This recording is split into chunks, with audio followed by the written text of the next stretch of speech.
Okay. You see my screen right now, right? Okay.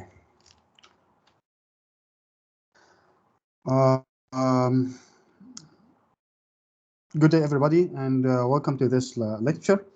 I'm Sherif Shalaby, and this is the multiparametric MRI of the prostate for the PI-RADS classification 2.1. So in this lecture, we'll discuss the prostate anatomy and the MRI anatomy of the prostate, and then the MRI protocols and technical aspects of the acquisition of imaging. Then we'll quickly pass by the TNM staging and then elaborate more, of course, on the PI-RADS classification. And we'll see some cases and imaging pitfalls, and as always, end by reporting checklist. So by the end of this lecture, I want you to be like a master of prostates. So you have to use your assets or each sequence as an asset for proper interpretation of the prostate, like T2, diffusion, the ADC, and the dynamic contrast enhancement. So the prostate zonal anatomy, first I'm going to show you this video, which is a very good video illustrating it. So the core of the prostate, actually, we have the prostatic urethra here as a continuation from the upward bladder into the penis. And there is the ejaculatory ducts, which carries the secretions of the seminal vesicles into this area. This area is called the veromontanum here, which is a small bulge. The transition zone of the prostate is the area that is surrounding the urethra, and it's within the center of the urethra, which have what we call the central zone posterior to it and surrounding the ejaculatory ducts. And then there is a large G-shaped structure which posteriorly upwards the upward and anteriorly. And then anterior to that, there is antrophyte vascular stroma, which is a fiber in the anterior part of the urethra is and posterior, and we also divide it into three consecutive parts: the base, midzone, and the apex, because the prostate is like an inverted pyramid. Okay. So again, this is the coronal section of the prostate, and this one is a sagittal section of the prostate. So on the coronal, we have the upper, mid, and the lower, which is the apex, and this upper one is the base. This is the seminal vesicles through which it secretes a secretion through the ejaculatory ducts into the urethra. And this is here the central zone, upward and posteriorly, and those yellow structures are the transitional zones. This pink structure is the peripheral zone, or PZ, which is down and surrounding the apex of the prostate. Again, here on the sagittal, the PZ posteriorly and downwards. Here is the central zone, and anterior to that is the transitional zone, and the anterior part is formed by the anterior fibromuscular stroma. So as a whole, we consider the prostate divided into two parts as a whole: the PZ, or the peripheral zone, and the central prostate. The central prostate is usually said to or implies to the CZ and TZ. So you don't have to differentiate the TZ from the CZ on the MRI. So three consecutive sections on the base, mid, and apex. And again, the BZ or the peripheral zone are on each side, this right and left. So the BZA anterior and posterior, and here is a TZA and B, and CZ is smaller to be divided. And of course, anteriorly, there's anterior fibromuscular stroma.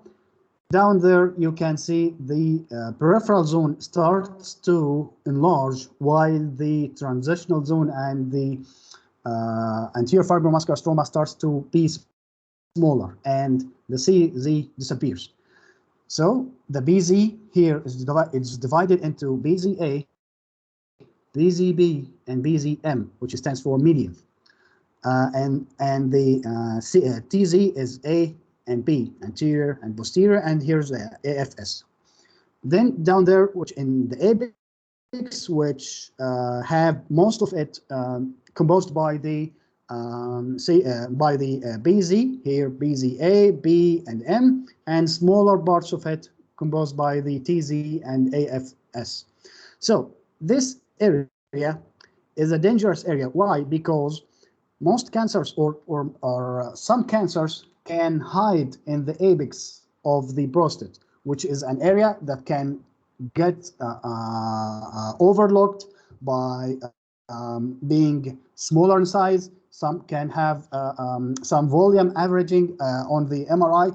So don't forget to look carefully at the apex of the prostate. It's small, but it can have cancer.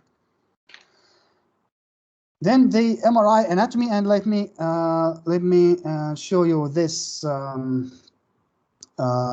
this MRI. Can everybody see? Okay. This is an MRI. This is axial. This one is coronal, and this is sagittal. And the axial, let's enlarge it. Okay. So this is the prostate on axial MRI. This is T2 sequence. So this is the prostate. This high T2 signal, which is the posterior, like a cup or something. It's the peripheral zone, and it's surrounded by the prostatic capsule, which is a hypointense structure that surrounds the whole prostate. All right. So this whole prostate is surrounded by the prostate capsule, and then this is, of course, the peripheral zone, and this one is the central prostate, which is composed actually of the TZ and CZ. And anterior down there, we can see the anterior fibromuscular stroma, which is lower signal intensity because it's fibrous, and stromal because it's mainly fibrous, so it's low signal. Then there's this space is called the prostatic space of Retius, which is anterior to the prostate, and of course here is the symphysis pubis, and this structure is a normal protrusion of capsule or syndesmosis of the symphysis pubis. So don't just consider this the pathology; it's normal. And the prostate here, the pelvic muscles. So this is obturator internus, and this is the prostate upward. So upwards, there's urinary bladder, and posterior to the prostate, of course, there's the rectum. There's Denon-Villiers fascia and the recto-prostatic angle. And when we come upwards, there's, as we said, here the bladder, but posterior to the prostate here is are the seminal vesicles, and you can also see here the periprostatic plexus and neurovascular bundle. It has to be low signal intensity without any depositions. Between the central prostate and the peripheral prostate or peripheral zone, there is here a hypointense line. This is called the pseudocapsule or surgical capsule. So this is basically it, the anatomy for the axial T2. And in coronal, we can again see the prostate. So peripherally and posteriorly, there is the peripheral zone. Here is the central prostate. Posteriorly and superiorly, of course, there is the seminal vesicles, which is plump and filled with high T2 secretions. So it's normal. But if it's lost this signal, it may be either due to invasion by cancer, or of course it may be due to an empty seminal vesicles. So you have to know the status of the patient. All right. And this is, of course, the again pelvic muscles, levator urni, puborectalis surrounding the rectum. This is basically it for the coronal, and of course sagittal. On sagittal, here's the prostate. Sorry, here's aboard the urinary bladder. Here's the prostate. This prostate is actually enlarged, which is due to the condition called the PBH, or benign prostatic hyperplasia. So there's enlargement of the anterior segment of the prostate here, and the posterior, but more anteriorly. So where is the urethra? The urethra here is this indentation or indentation into the prostate. So you can follow this line because of course this prostate is somewhat enlarged, so it compresses the urethra. But here you can see a hyper intense line coming downwards of this indentation of the urinary bladder into the prostate, and down there it's here. Continuing as the membranous urethra, and then benign, of course. And again, of course, this is the rectum posteriorly. So this is basically it, the prostate on T2, and this is, of course, the diffusion, the ADC mapping, and the contrast, as we'll see next.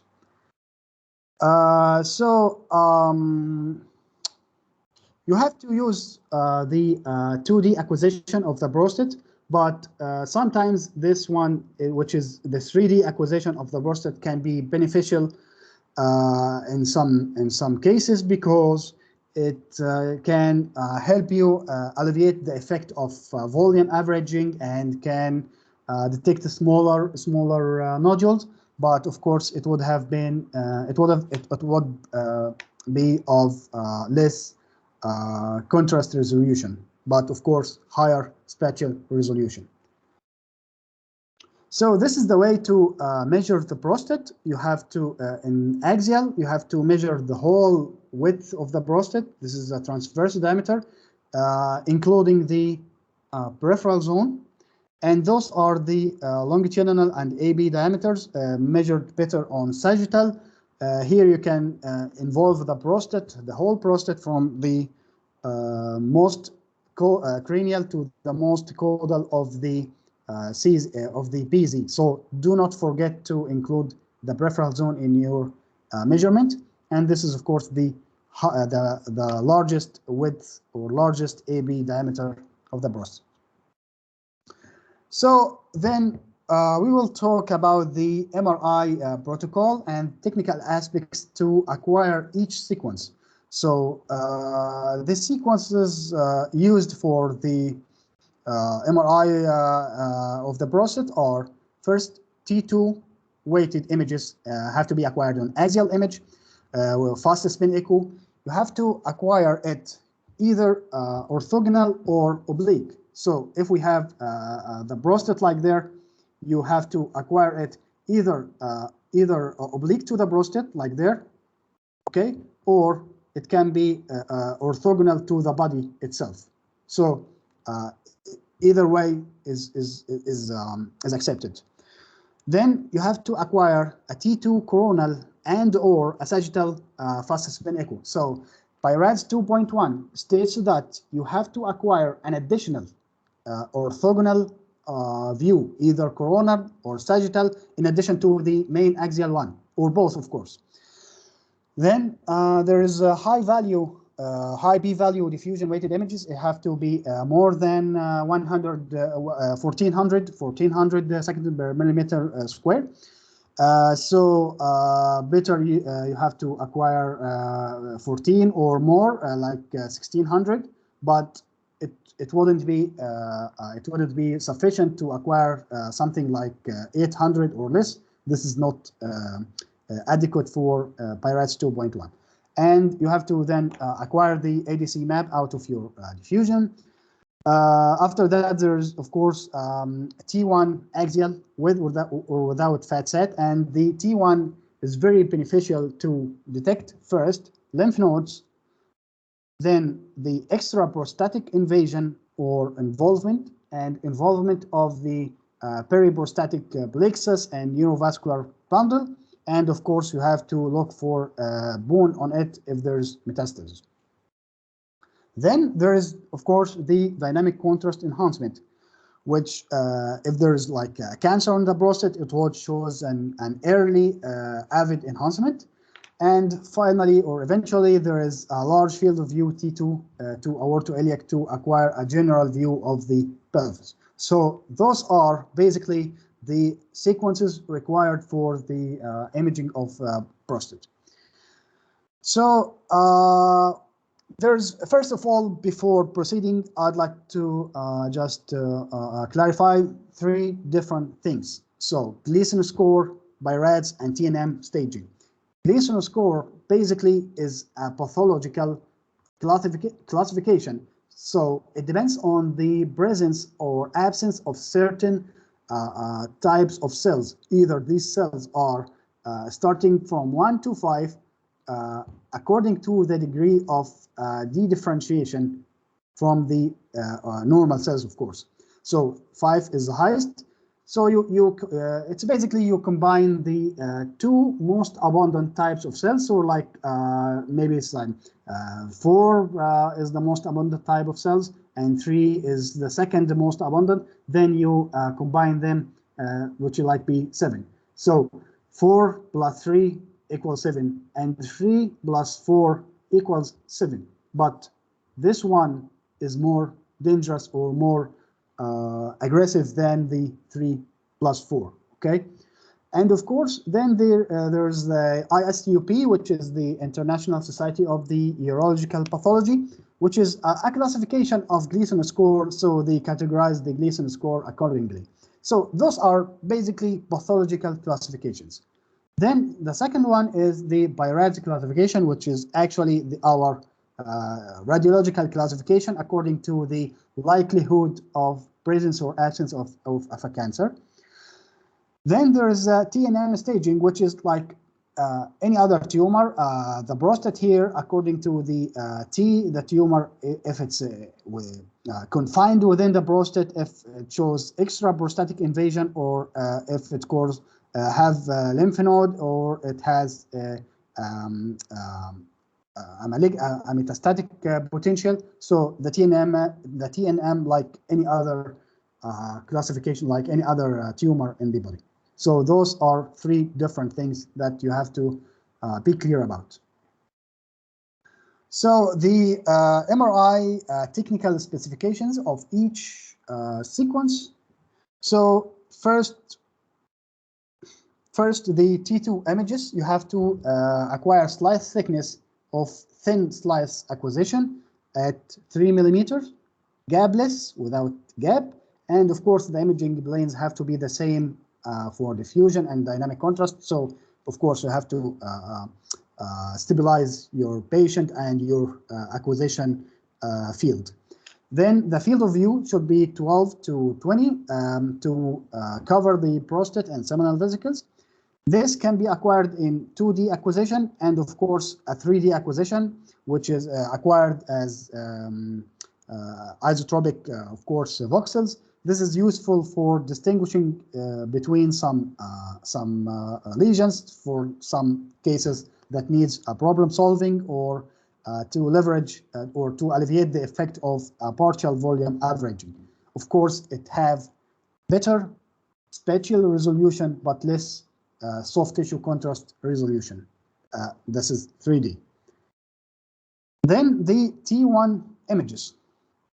It can be acquired with or without FATSAT, on gradient or spin echo. And of course, it will be the same acquisition for diffusion, dynamic, and T2, the same, the same field of view. And the T1 is useful to detect lymph nodes, to detect bone lesions, and to detect extra prostatic invasion, because you would see the whole prostate as a single organ, and if there's any invasion of the capsule or permeation per capsule, you would see it. Then there is diffusion and the EDC images, which is an echoplanar imaging sequences acquired. You have to use a slice thickness less than 4 millimeter, thin slice thickness, of course, without gap, and of course the same imaging lanes. The field of view would be 22, and of course the most important thing about diffusion is getting a high B value. So if your machine cannot get beyond like 800, this is not the appropriate machine.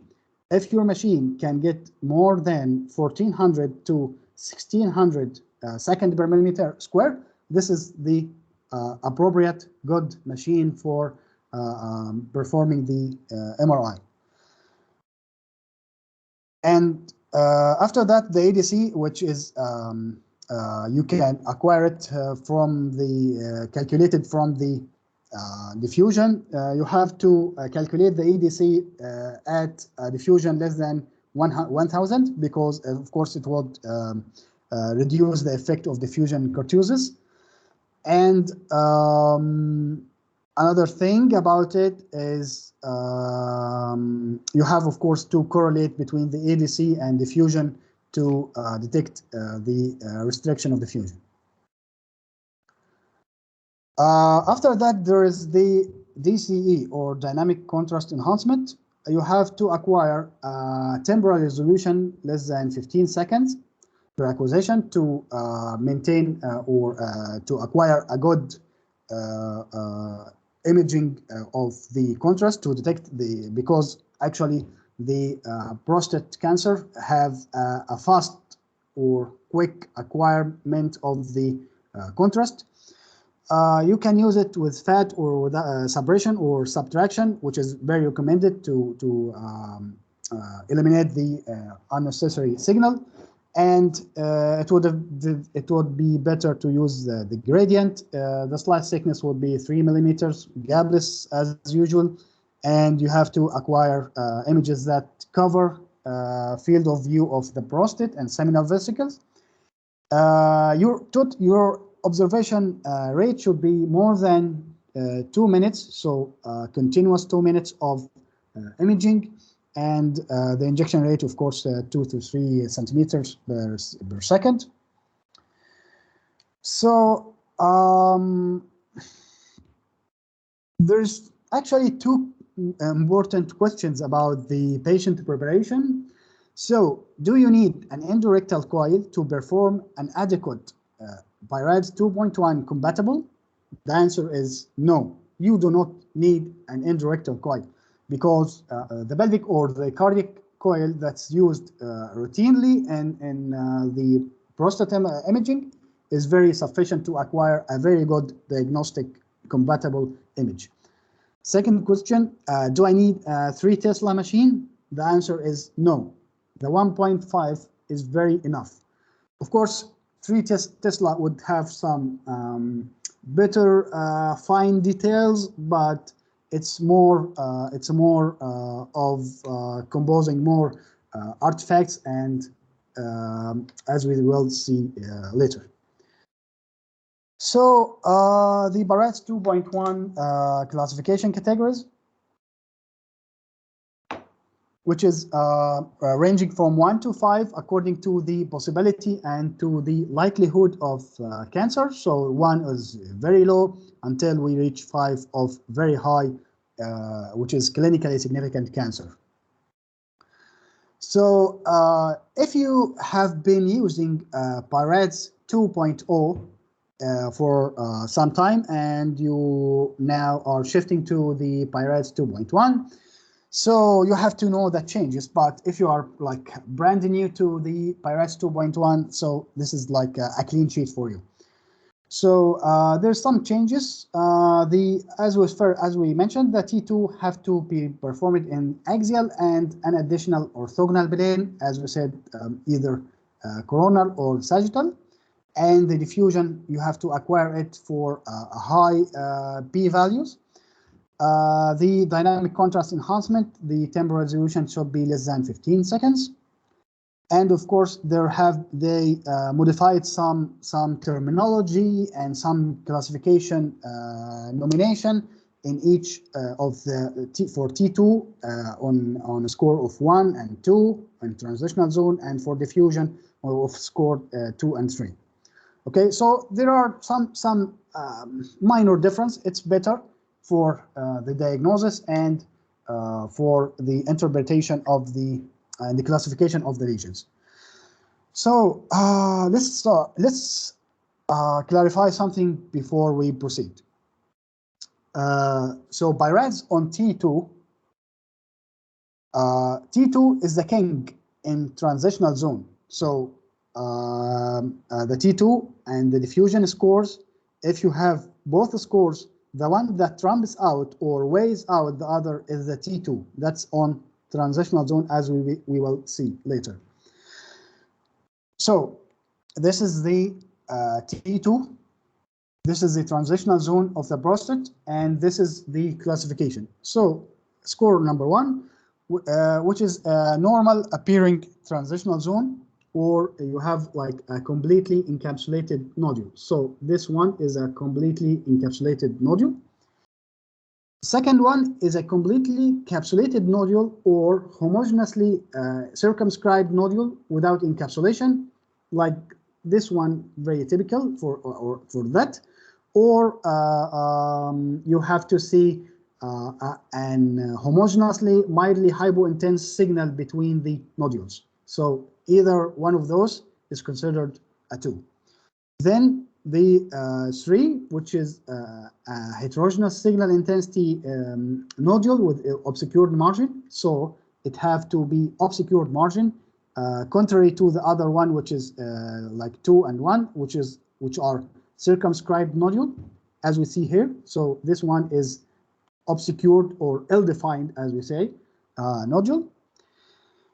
The fourth one is a lenticular, specifically, or an unscribed homogeneously hypointense, like this one. So either you get something like lenticular or what we call an erased charcoal. So you just like see someone using his pencil to like do this erase or this scratches. So this is what we call 4. The 5 is same as 4, but it's more than 1.5 centimeters. So again, the T2 for transitional zone first. 1 is normal or a completely encapsulated nodule.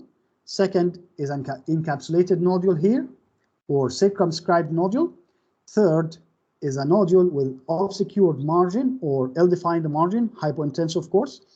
And fourth, it would be lenticular or erased charcoal. And 5 is the same as 4, but more than 1.5 centimeters. Some clarification about the nodule T2, of course. On T2 score of 1, there is a sorry, let me just erase those.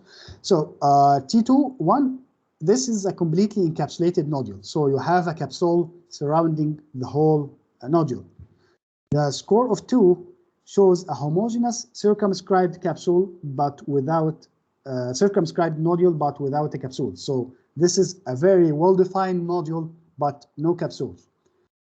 T2 score also, or for a score of 2, can also be a partially encapsulated. So here it have a capsule, then there is no capsule here. So this is a diagram. This is elaborated more in the PI-RADS white paper. You can refer back to it, but it's easy. I know it may seem confusing at first, but it would be easy for you to like memorize it and work with it. But you have to just like review it a couple of times. Then on T2, you have to assess, of course, the peripheral zone. So here the peripheral zone is a uniformly hyperintense signal here, as we see. And the second is a linear or a wedge-shaped hypointensity with indistinct margin, like this one. So on the peripheral zone, there's an ill-defined wedge-shaped here, this one. This wedge-shaped or linear a hypointensity on the peripheral zone. Then the third one is a heterogeneously hypointensity here, as we say. So it's heterogeneous, not totally homogeneously hypointense, because it still have normal cells. Then the fourth is homogeneously moderate hypointense focus, as this one. So it's homogeneous because it lost the all normal glandular cells. So homogeneous is more dangerous than the heterogeneous, because here it implies a loss of more of the normal cells.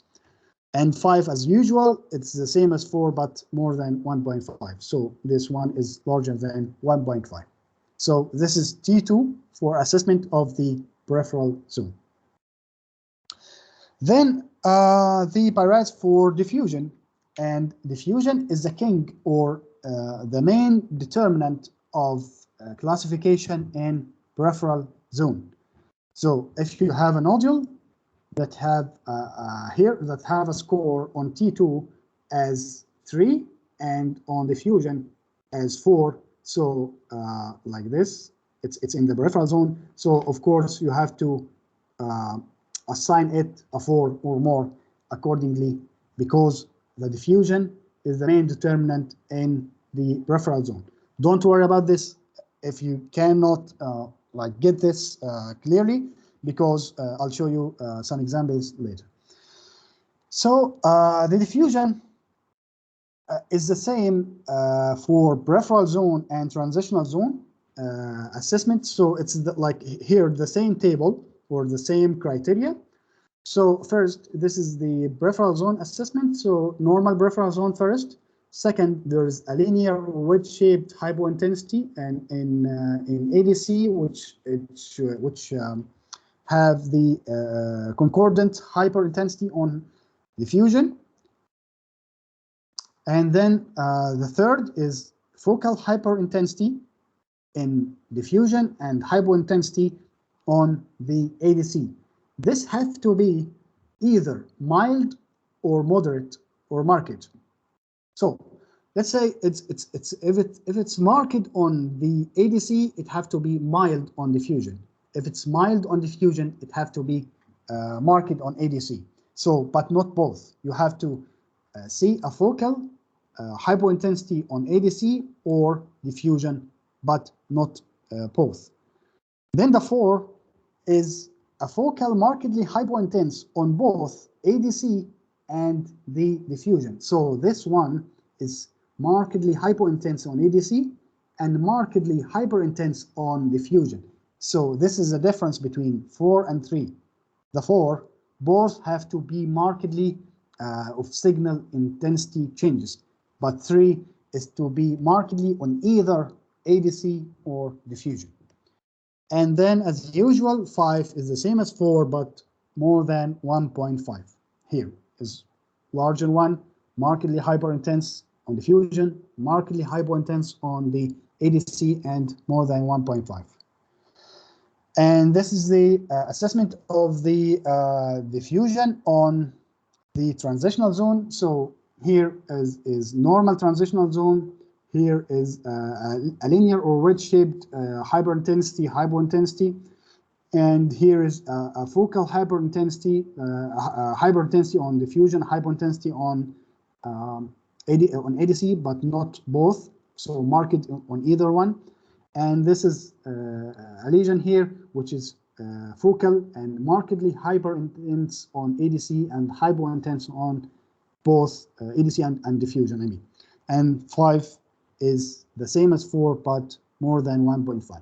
So basically, the only getaway for the PI-RADS is you have to get back to the PI-RADS paper. You have to memorize it, and you will see it's very easy and very normal.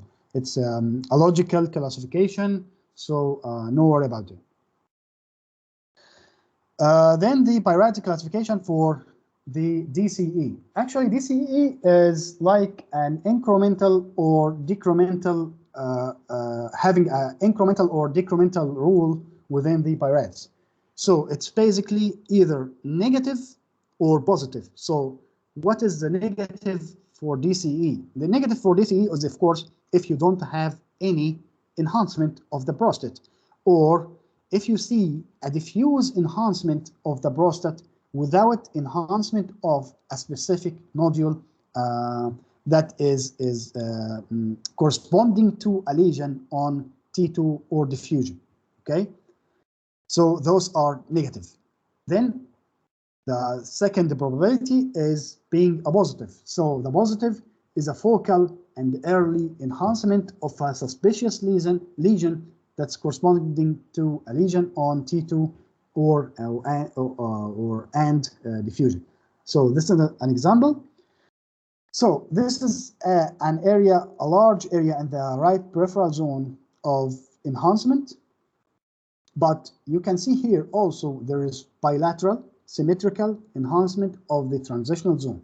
So this one is abnormal and those ones are normal because those are symmetrical, bilateral, diffuse, not corresponding to a lesion. But this one here on T2 is corresponding to a lesion. So this is a lesion, a large lesion, which is corresponding to the one you've seen here. Right? And this one, this is the lesion, but the transitional zones looks normal, no suspicious lesion. So the rule of dynamic contrast is incremental or decremental, as we said. So it works here like that. If you have a lesion of diffusion or ADC, of course, of 3, and the dynamic contrast is negative, so the final PI-RADS would be 3. But if this lesion have a dynamic contrast of positive, you upgrade this lesion to a PI-RADS of 4.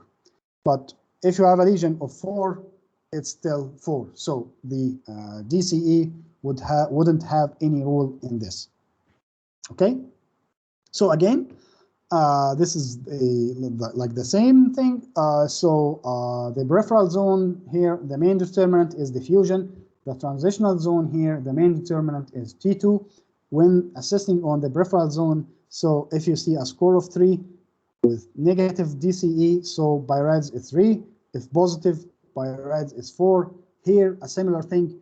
If you see on transitional zone a T2, so with diffusion more than 4, you see it as 3. But if the diffusion is 5, you upgrade it to PI-RADS 4 if it's score of 3.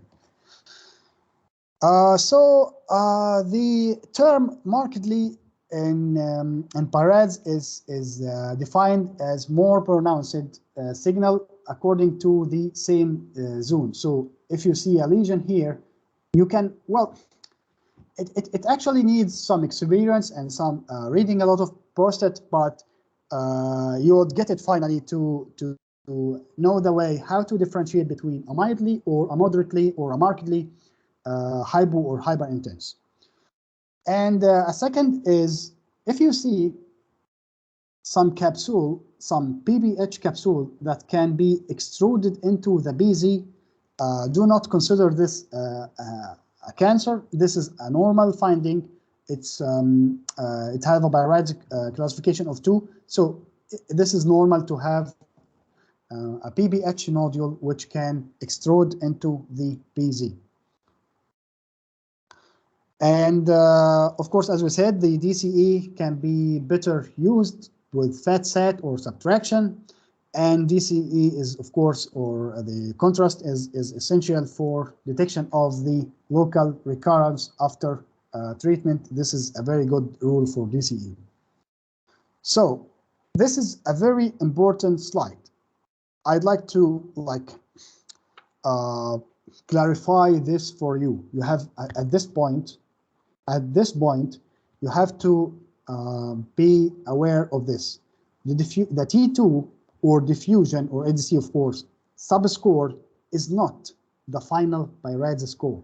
So the table that we've seen before implies or includes a T2 scores. So as we said, if you see a lesion here, which in transitional zone. So this is a T2 score of like, say, like 3 or 4. But this is not the PI-RADS classification. To do the PI-RADS, you have to see the diffusion, you have to see the dynamic contrast enhancement, and then after all of these, you have to give it a final PI-RADS. So remember, the T2 or diffusion sub-score is not the final PI-RADS score. I'll pass quickly on the staging, which is, of course, the T1 and T2, which was usually confined to the prostate, and T3, of course, would include an extracapsular extension here, like invasion of the capsule, and this is T3A, and T3B, of course, involving the seminal vesicles. T4, of course, would include involvement of the rectum and the other pelvic structure, and N1 in the regional lymph nodes, M1 metastasis to non-regional lymph nodes or bones or other organs. So I'll show you some notes and examples. So this is a case of a large circumscribed oval nodule with thin hypointense rim, as you see here. So this is an encapsulated with a capsule of low signal intensity. So this is in the left transitional zone, but as you can see, it compresses and extrudes into the left peripheral zone. So this is what we call an extruded PPH nodule. The category of assessment of this on T2 is 2. So this is not a cancer, this is not an aggressive lesion, it's just 2. Another example, this is a case of a man with rising PSA. On this images, this is T2, this is the ADC and diffusion and DCE. So on T2, there is, of course, PPH nodules, multiple nodules. This is the highest score nodule, which is low signal intensity. This gives the score of 2. This one, it's well defined. It's non-encapsulated. I'll give you that, but it's of a score 2. And on this ADC and diffusion, what do you see? There is a markedly hypointense on ADC, markedly hyperintense on diffusion. So the score of diffusion is 4. See that? And the nodule shows early avid enhancement, so it's a positive. So what is the final score for this as a PI-RADS? So as we said, T2 is the main determinant of this lesion because it's present on the TZ. So the final PI-RADS classification here would be 2. Okay? Regardless of this, 4, regardless of this positive enhancement. Another case, this is a man, again, with elevated PSA. So there is a large lenticular-shaped, homogeneously low signal intensity within the right peripheral zone that is compressing and actually invading the right anterior fibromuscular stroma. So according to the T2 classification, this would be given the classification of T2 of 4, all right? And this lesion shows markedly hyperintensity on diffusion, markedly hypointensity on ADC, and positive DCE. So the markedly hypointense ADC and the diffusion is a score of 4. And the positive classification, enhancement. So the final classification of this PI-RADS would be 4. Why 4? Because this lesion is in the TZ. The TZ have a score of 4. If you see a 4 but with positive contrast enhancement, that wouldn't upgrade your classification. It's just 4. So the final classification is 4. Okay. So again, some cases. This is the first case. what do you see here is here again, the peripheral zone, TZ here. TZ have some PBH nodules, nothing what you call the organized chaos, but no lesions within the TZ. But if you look carefully, there's a small hypointense lesion here in the left PZM or PZ medial. This lesion shows a hyperintensity on the diffusion and a hypointensity on ADC and early contrast enhancement. So what would you give this lesion on T2? Let's revise again. This lesion have homogeneously hypointense, non-encapsulated, ill-defined lesion on PZ on T2. So it will be given a 4. And in this lesion, it's markedly hyperintense here, markedly hypointense here, so it would be also given a 4. And of course, this is positive, so the final PI-RADS of this would be 4. All right? So basically, the workflow for you is first, number 1, to detect the lesion. So you have to look carefully on T2, on diffusion, on dynamic contrast, on T1. The T2 you have to look for axial, for coronal, for sagittal. Okay. So the first step, is to detect the lesion. Second, you have to give it a subscore on T2, subscore on diffusion, ADC, and positive or negative contrast. So this is the second step, subscore.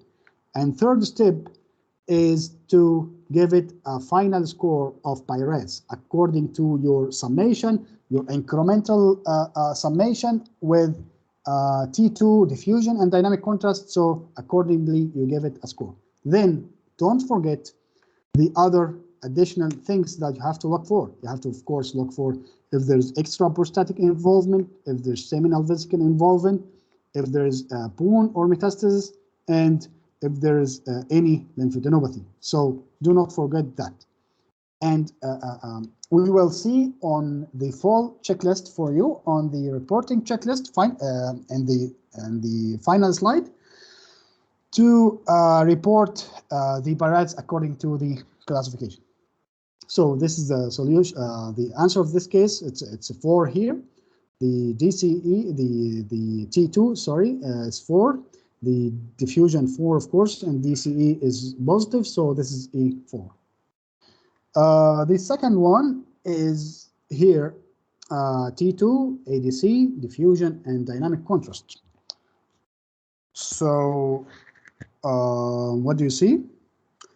Here, if you look carefully, you can see a large lesion in here in T2, which is involving most of the right TZ. So it's even larger than 1.5.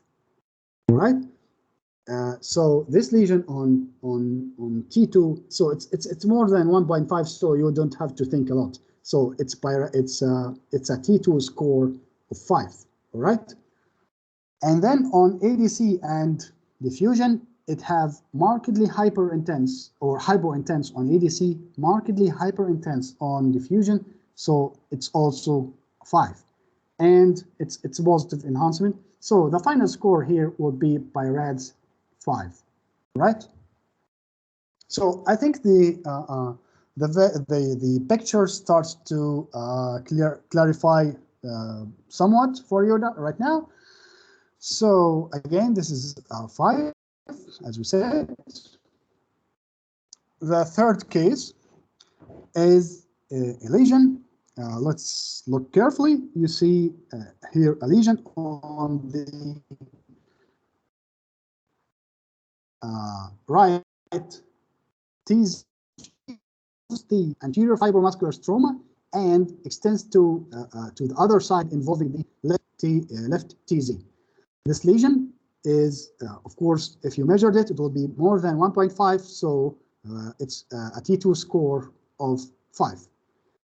And look at this lesion for the ADC and diffusion. So it's on ADC and diffusion. It's here. It's markedly hypointense, but look at here. It's mildly hyperintense. So the score of ADC DWI would be 3, and of course there is a dynamic contrast enhancement. So this lesion is in the TZ. So the main determinant here is the T2, of course, and the positive contrast enhancement, of course, would support that. But eventually, it's PI-RADS is 5 because it's 5 in here.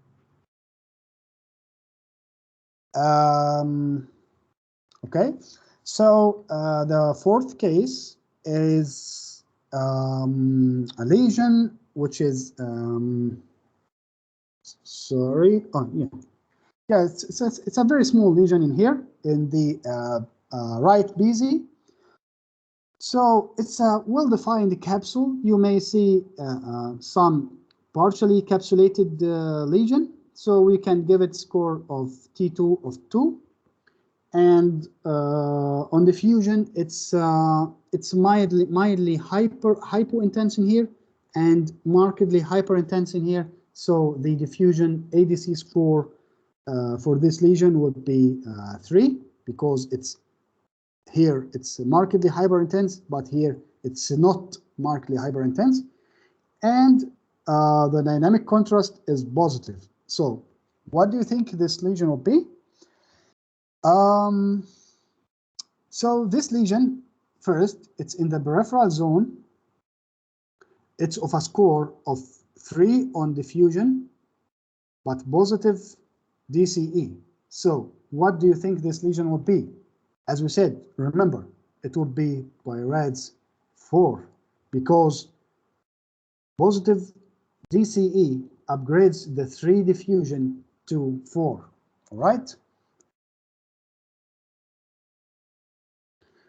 The fifth case is a lesion, a large lesion here involves the left BZ extending into the right BZ.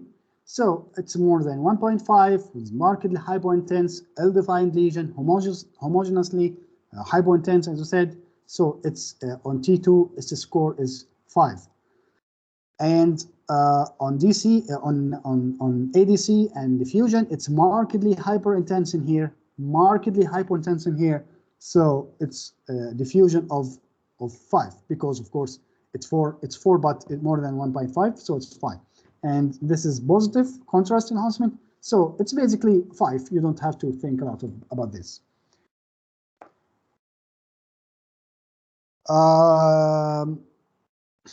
The sixth case, the last case in this series, not the last case of the lecture, but this is here.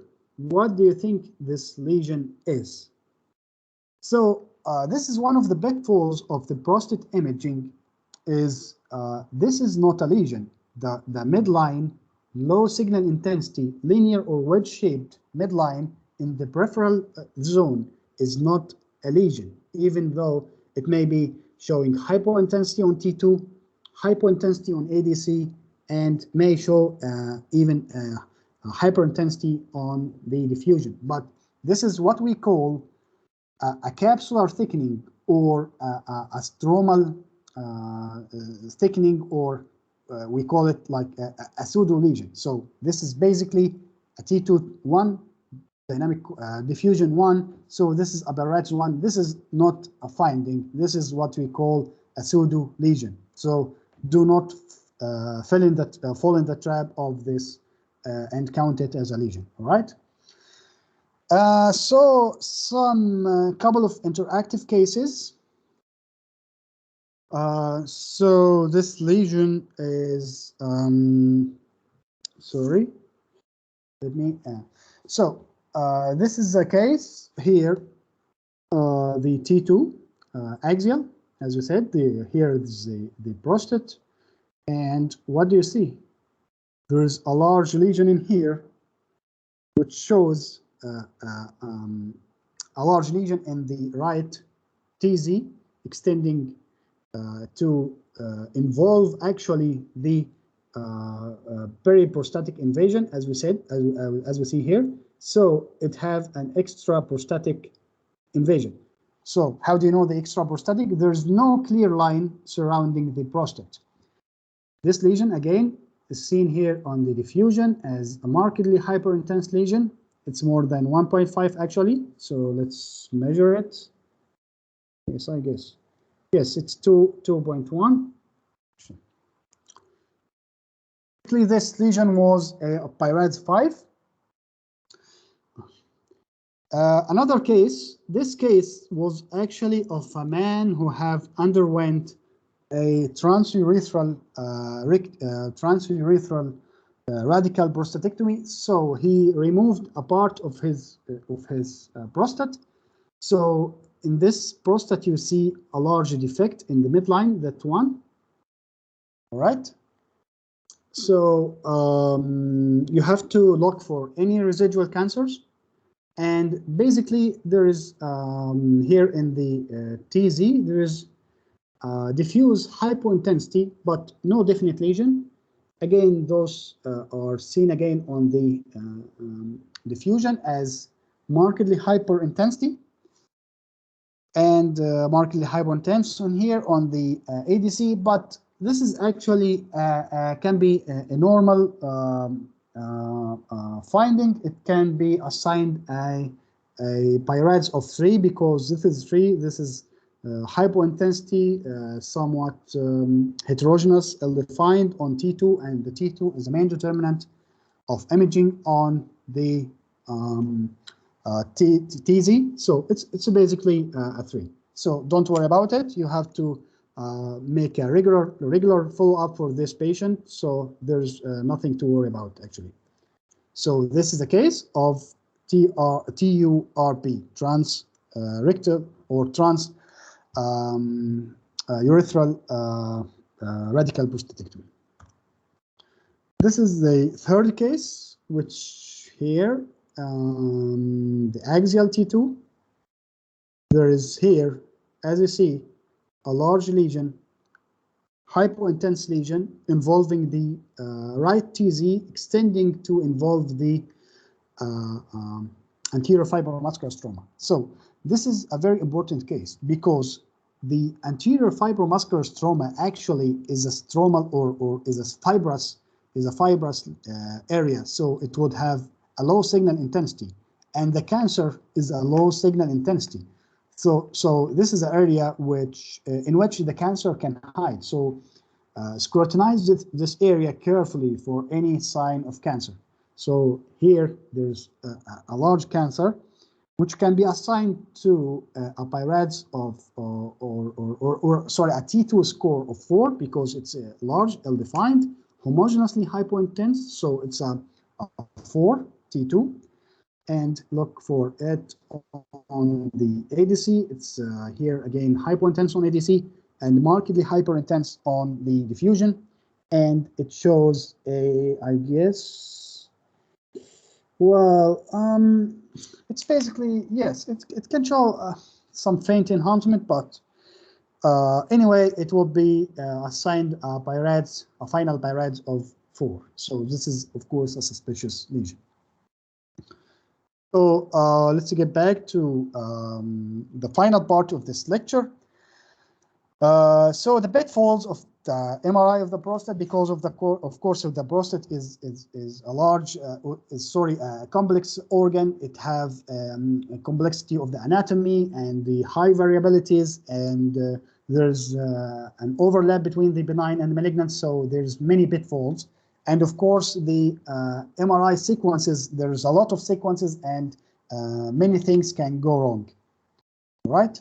So there's cancer mimics like prostatitis, some post-biopsy hemorrhage can occur, metallic artifacts can distort your image, and indirectal coil itself can distort the image and degrade the quality, and there may be some variable anatomy like protruding BBH and mimicking as a cancer. So first of all, the prostatitis versus cancer. So this is T2, ADC, and DCE.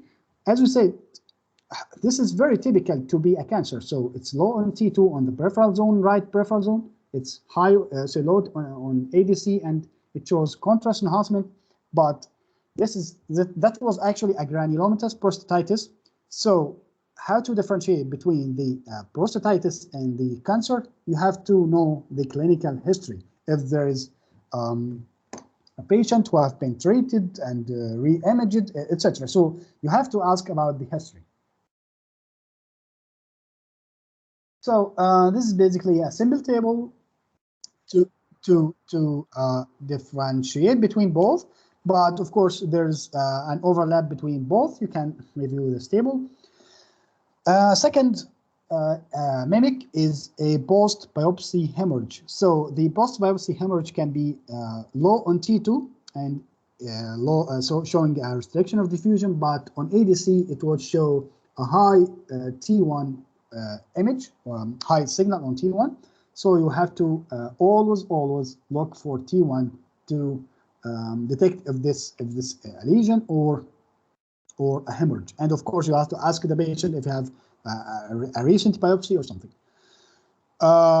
This patient actually, after several months of that biopsy, it got back to normal. So that was, of course, a hemorrhage, not a lesion. There's, of course, also something called the exclusion sign. So basically, what with this is the if the peripheral zone having a lesion like here. So this lesion, of course, is of low signal intensity.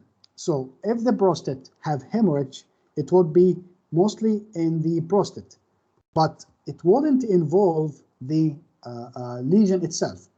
So the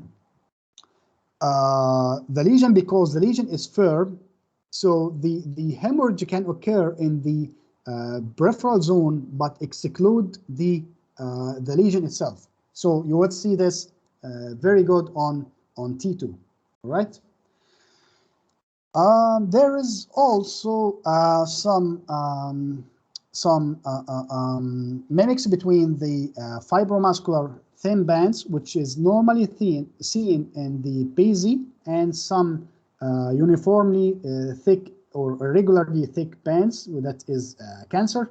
So if the lesion, or if you see a thin low signal bands, this is normal. But if this one is an irregular band or thick band, this is a cancer. Then there is if you position your coil improperly, it can tilt the image and distort the image and show a pseudo lesion in here. So this area was perceived as a lesion, but when we when they replaced or properly positioned the endorectal coil, there is actually no lesion. There's, of course, can be motion artifacts, especially with the endorectal coil. Also, the hip replacement or bullets or metallic artifact can cause distortion of the image. So here it shows a lesion in here. Here it shows a distortion of the image as a whole. So this is basically it for the pitfalls, but of course there's many other pitfalls, but we can elaborate on them in another lecture. So the reporting templates, which can be found always on the PI-RADS 2.1 document. So first, you have to state the indication of this study, if there's prior studies, if there's after biopsy, etc.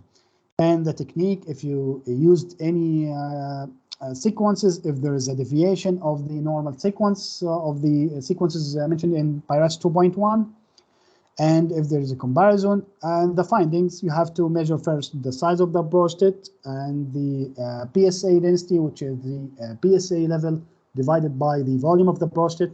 You have to measure the imaging quality, if there's a hemorrhage, and the comment on the peripheral and transitional zones. And then you have to mention, of course, the lesions from the order of severity, from the highest score to the lowest score. So you enumerate your lesion, location, and the the score on each sequence, so a score on T2, score on diffusion and DCE, etc., we've seen previously. And you have then to give it the overall PI-RADS category. After that, you have to mention if there's extraprostatic invasion involving the neurovascular bundles, involving seminal vesicles or lymphadenopathy or distal metastasis. And you have to then give the overall PI-RADS according to the highest severe lesion. There's some quick notes on the applications of AI in the prostate. So there's some of the presumed applications of AI in the prostate, like prostate organ segmentation, which shows an excellent results with high dice, which dice is of course the inter-reader agreement, like between you as a radiologist and the algorithm. And there's second, there's an application of lesion detection and lesion segmentation, and third, there is lesion characterization, which shows promising results. So the AUC in the prostate organ segmentation reached up to 93 and in some studies, and lesion detection was reaching up to 97, but lesion segmentation lags behind due to absence of large data sets, so it's 62, and the lesion characterization shows a good AUC of 96. So quick note on the radiomics of the prostate. It has applications like differentiation of benign from malignant, the extraprostatic versus non-extraprostatic, and the differentiation between the clinically significant prostate cancer versus the non-clinically significant. But there's multiple challenges. One of them is almost all the studies reported a low radiomics quality score, and radiomics of the prostate actually is still far from the everyday real-world applications. Then a word on the ProCancer project. I am privileged to be a part of this project, which is an artificial intelligence platform composed of 20 large world-renowned partners, composing like a consortium of imaging leaders in the world and AI leaders. So the objective is to create a cloud-based secure image infrastructure composed of the largest worldwide collection of multiparametric MRI of the prostate. So in this project, we address 8 prostate use cases for like detection of the cancer, segmentation, differentiation between the clinically significant versus the non-clinically significant, etc. So this is a larger project which I'm really happy to be a part of it, and it's work. It have been started like a year ago. So this is its website, of course. So as a conclusion, PI-RADS 2.1 is better than PI-RADS 2 because it have better terminology or better terminology of the classification and better description of the required sequences and the expected results. So basically, you as a radiologist have to first, number one, detect the lesion on either on T2, T1, DCE, the DWI, and use your orthogonal views. And second, you have to give it a sub-score on each sequence, on T2 and on diffusion ADC and on DCE, and then third, you have to combine the final PI-RADS score according to your calculations of each sequence. And don't forget to mention if there is an extraprostatic involvement, if there's any lymph node, seminal vesicles involvement, and do not forget the anterior fibromuscular stroma in which the lesion may hide. I'd of course, recommend you to, you might want to have a deblock into the PI-RADS document, which is, of course, available online. You have to memorize it. And thank you. I'm actually, I may, of course, propose a lecture, a separate, dedicated lecture about the pitfalls of the MRI of the prostate, maybe also a case review of the prostate. But let's see. Okay, thank you very much. If there's anybody who have any questions, just thank you, Sherif. There are some questions from the residents. Yes, of course. No question.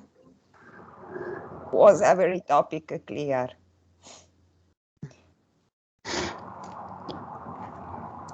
Okay, so if everything is okay, thank you again, Sherif, and see you on next Monday. It's correct. Yeah, see you. The lecture will be on the urinary imaging, I guess.